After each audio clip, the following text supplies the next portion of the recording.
আমি 1 বছর আগে ফেসবুকে কথা কাটাকাটির ফলে মেসেঞ্জারে আমার স্ত্রীকে তালাক তালাক তালাক লিখে SMS করে দিয়ে এখন আমার বিষয়টি মজা হিসেবে নিয়ে একদিনের জন্য তেমন আলাদা থাকেনি। গতকালের বিষয়টি নিয়ে দুষ্টামি করে ফেলে ভেবে যে যাও।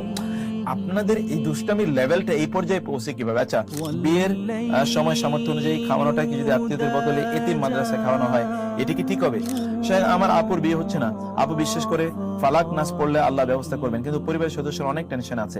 জামাতে নামাজ এর সময় কাতারে জায়গা না পেলে একাই এক কাতারে নামাজ হবে কি? কেউ যদি কোনো জায়গা না পান তাহলে তিনি পেছনে দাঁড়াবেন, আর যদি জায়গা সেক্ষেত্রে তিনি কি করবেন? সামনে থেকে একজনকে তিনি টেনে পেছনে নিয়ে আসবেন, কারণ একাকে আল্লাহ রাসূল সালাত ফিরিয়ে তিনি পেছনে একজনকে দেখে বলেছেন যে না, তোমার নামাজ হয়নি। কারণ একাকি সালাতে মানে জামাতে দাঁড়ায়, একাকি দাঁড়ায় কোন লাইনে, তার নামাজ হয় না বলে সহিহ হাদিস দ্বারা বর্ণিত আছে। তাহলে তার কাজ কি? পেছন থেকে একজনকে, সামনে থেকে একজনকে ডেকে নিয়ে এসে দুজন এখানে দাঁড়ানো। এতে যদি তিনি কাউকে না আনতে পারেন তাহলে তিনি জামাতে দাঁড়াতে পারবেন। সেক্ষেত্রে অবশ্যই তার এটি হয়ে যাবে ইনশাআল্লাহ। আল্লাহ সুবহানাহু ওয়া তাআলা তাকে অবশ্যই এর জন্য পাকড়াও করবেন না, ক্ষমা করে দেবেন আশা করছি ইনশাআল্লাহ।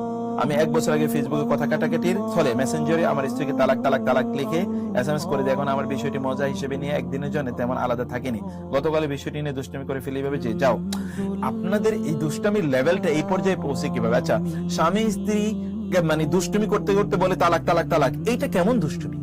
আমার তো মাথায় আসে না এটা কেমন দুষ্টুমি। এটি হচ্ছে ব্যক্তিত্বহীনতা। আপনি এমন শব্দ উচ্চারণ করছেন যে শব্দটা নিষিদ্ধ, এমন শব্দ উচ্চারণ করছে যে শব্দের মাধ্যমে আপনার স্ত্রী আপনার জন্য হারাম হয়ে যায়, এটা আবার খেলার সামগ্রী হলো কিভাবে?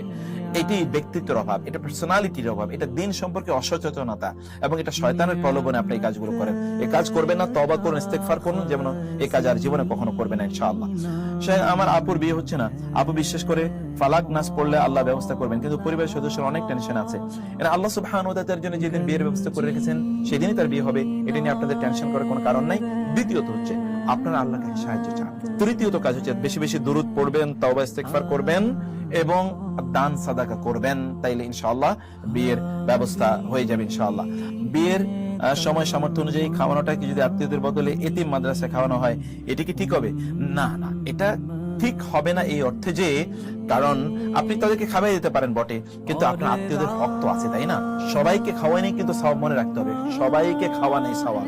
ইয়াতিমদেরকে খাওয়ালে একটু আপনি এক্সট্রা একটু বেশি সওয়াব পেতে পারেন, কারণ তারা বেশি বিপদগ্রস্ত বা অভাবগ্রস্ত, সেটা হতে পারে। কিন্তু সবাইকে খাওয়ানোই উত্তম ইবাদত, সবাইকে খাওয়ানোই। এই খাওয়ানোটা যেন এমন না হয় যে কেবল আপনি ধনীদেরকে দাওয়াত দিয়েছেন, গরিবদেরকে আপনি দাওয়াত দেননি।